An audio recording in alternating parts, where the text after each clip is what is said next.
You are listening to the Life Coach School podcast with Brooke Castillo, episode number 327. Welcome to the Life Coach School podcast, where it's all about real clients, real problems, and real coaching. And now, your host, Master Coach Instructor, Brooke Castillo.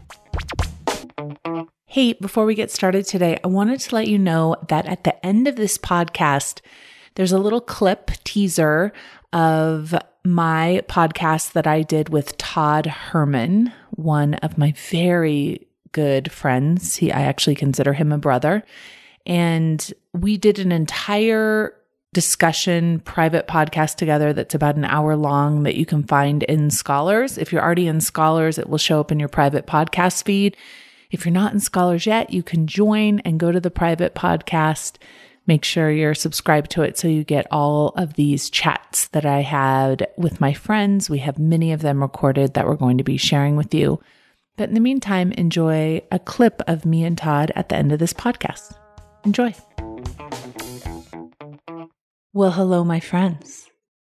I'm really excited today to bring you this podcast, How to Enjoy Being You. I think a lot of us are having a hard time enjoying being ourselves right now for good reason. And I created in Scholars a lesson called How to Enjoy Being You, and it includes an entire workbook. And I taught a class on it last month, and it was really powerful. It's really a lot of the work that I have been doing most recently is reminding people that they can enjoy themselves. They can enjoy their lives, even when the things are hard. And so I wanted to share with you the first part of the workbook. And that's what this podcast is going to be, is the first part of the workbook, How to Enjoy Being You from Scholars. If you're in Scholars, you can access the workbook by going into the study vault and going under coaching tools. Decisions is the first coaching tool, and then the next one will be How to Enjoy Being You, and you can get the full workbook and all of the exercises in it when you join Scholars, or if you're already in Scholars, you can access it there. But I think the message is really important, and so I know a lot of you listen to podcasts and listen to them repeatedly, as I do many of the podcasts I listen to. So I thought this might be a good reminder when you find yourself not enjoying your life, yourself, your world, wanting it to be different than it is, and feeling a lot of resistance with who you are. I think this is a good message for us to remember. Who you are right now. How many people do you know who truly enjoy being themselves? It's a disappointing number, right? Most of us want to be different than we are, better than we are, so we miss out on enjoying the extraordinary experience of being ourselves. This month, I want to change that. I want to teach you the value of enjoying yourself and your life right now. I want you to learn to wake up in the morning and be excited that you get to be who you are right now without any changes. I want you to be able to get a kick out of yourself in this moment just because it's an amazing experience to be alive. This is not so you become a narcissist or someone who thinks you're better than other people. It's so you can appreciate all that you are just for the fun of it. The easiest trick I have found to do this is to remember that I didn't create myself. I was created. It's not my place to judge the creation. It's my place to marvel at it, enjoy it. There's never been a human made exactly like me. I wonder why not? I wonder why me? Why this way? Why now? It's important that I'm exactly the way I am and that my life is exactly the way it is. It is for me and for the world. So why is this so hard for us to do? Why do we end up thinking our lives have gone wrong or something about us is off? Have you heard your brain tell yourself things like, you should be better looking, you should be smarter, you should be more athletic, you should be more outgoing. I'm too fat, lazy, tall, short, awkward, skinny. I should have had different parents, different friends, different teachers. Something's gone terribly wrong with my life. It's so much easier to believe these things than it is to celebrate all that it is, as if it were meant to be that way. We're supposed to be just as fat or ugly or smart or dumb as we are. that is exactly what we can delight in. The problem. All humans have the same problem. We all have an idea of how it's supposed to be right now. We have an image of how we're supposed to look. We know how the world should work. We know what should be going on with our lives. We believe the good should increase and the bad shouldn't be there. We spend a lot of time upset that our life isn't matching up with the version in our heads. I watch it happen consistently with my clients. They have an image in their mind of how their parents should have raised them and their spouse should treat them and how the government should be different and how everything is ruined. Ruined compared to what? To the idea of what life should be and how we should be. We're going to dive into this, and it will blow your mind. You will see how many of these beliefs you have that argue with the reality of how life really is. You will see how this makes you feel off and wrong when everything is really exactly right. You will often see this exaggerated when you compare your life to other people's. Often you will have the story that their life is better than yours. You will think that because they have the things or the look or the family or the business, they are doing their life right and enjoying their life more than you are. This is completely false. I have learned this through direct experience and through the experiences of my colleagues and clients. We think it's better there, but really it's the same as here. It's always 50-50 balance. The topics change, but the misery is still there. No one has a better life than you. No one. No one is doing it right. No one is doing it wrong. I want you to consider these concepts as they will let you start enjoying yourself now and stop waiting for a better version of yourself or your life when you can think or be happier. All my dreams have come true. I have literally created the life of my dreams. And I still woke up today filled with anxiety. 10 years ago, I was worried about money. Now I worry about my employees. I still feel sad and frustrated and worried and bored. I'm still having a human life. The only difference is that now I enjoy all of it, even the parts that aren't happy. I enjoy being myself. I especially appreciate life and enjoy being me when things are hard. Let me explain. I taught Master Life Coach training. 20 coaches came to the Grand Cayman to learn how to master the model. They knew the training was going to be hard. They came ready. And it was hard. There were lots of tears and frustration and anger and doubt. But they all loved it. At the final dinner, I went around to all the tables and everyone told me the same thing. This was the best training ever. Later, I thought about this for a long time. It was the hardest training most of them had done, and yet they enjoyed it so much. They had expected it to be hard. They had wanted it to be hard. And when it was, they loved it and used it to learn and grow. What if I could teach everyone to do this with their lives? What if we let go of the idea that life is supposed to be good and kind and easy, and instead expected it to be hard? What if we, like our Master Coach students, could enjoy it being hard? What if we stopped arguing with the way it is and started enjoying the way it is? What if we stopped rejecting the way we are and started just simply delighting in ourselves? It sounds so simple, and it is, and it truly changes everything. Listen, as far as I can tell, life is supposed to be kind of hard for everyone. What if we stopped being mad about this and stopped trying to change it? What if we just said yes to it? If we came to life and had perfect parents, a perfect body, a perfect face, and won the lottery every day, we still couldn't escape misery. Misery is one of the parts of being human. No one is immune. Famous, rich, talented, beautiful people kill themselves with drugs often. Seriously, this is not a rare occurrence. People who live in poverty laugh and delight and love with an intensity often. Seriously, it's confusing to those of us who can't relate, but it happens. So the question becomes, why do we even bother to improve our lives if we won't be any happier? I love this question because it reveals the belief right in it. The belief is that the only reason to do things is to be happier. But what if we did new things because they are hard, because we want to grow and be uncomfortable? We want to change the world. What if the point of life stopped being happy all the time and changed to growing all the time? What if enjoying what is made it even easier to change what is? And we don't change it to be happier, but just to see if we can. Then and only then do we stop comparing our lives to the lives we're supposed to have. Then and only then do we stop comparing our lives to others. Then we start enjoying ourselves in the lives we already have. People-pleasing pain. The first step to enjoying yourself and your life is basic. You have to like yourself. Not easy for most of us. I'm not talking about liking ourselves passively. I'm talking about actively choosing to like ourselves on purpose. This means listening to what you want, telling the truth and saying no sometimes, knowing your dreams and desires, taking care of yourself for the long run, working on your behalf.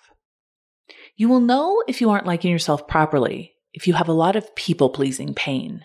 This is caused by spending an inordinate amount of time worrying about what other people think of you. You will try to get them to like you by doing what you think they want. You will do this at your own expense, at the expense of what you really want. You will feel resentful and frustrated when people don't do the same or appreciate the sacrifices you're making. This is the opposite of enjoying being yourself. This is not joyful. When you ignore yourself, you send yourself the message that you don't matter. And then you act on this in your life and create situations that seem to prove this true. The answer is to start paying attention to what you are thinking and what you are genuinely wanting.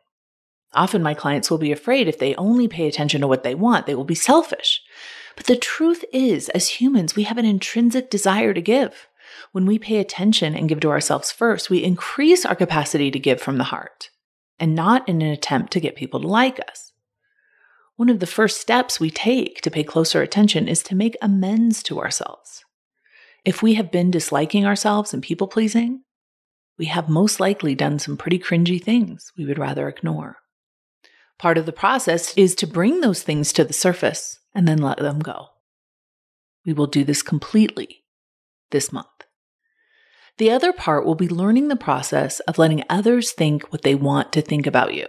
This is difficult for most of us if we've become dependent on other people to try and feel good. The truth is, we can't control what they think even when we try. They will always get to choose what they want to believe about us. What they believe is about them, not us. When we show up in a way that is authentic, we can see who the people are who like us for us and not for the people-pleasing that we have been doing. The lie of buffering. People-pleasing relationships are difficult to tolerate. Buffering is how you manage. Buffering seems to make it okay. But buffering away the pain is how you lie to yourself. You miss yourself, deny yourself, and pretend you are different than you are. Your true desires get lost in your false desires and pretense. Eventually, you can't access yourself anymore. People-pleasing and buffering feed on each other. Buffering is how you people-please yourself. You create a false relationship with yourself where your true desires aren't acknowledged and the pleasure hit is substituting for true joy. When you stop the lie of buffering, your tolerance for people-pleasing will decrease dramatically. At first, this will feel terrible, but ultimately it will cause you to change. It will help you listen to yourself, hear yourself, be yourself, and ultimately enjoy yourself and the life you create. Our false desires that cause buffering are threefold. Seek pleasure, avoid pain, do what's easiest. Our true desires that create an authentic experience are honor long-term desires, embrace discomfort, let it be hard.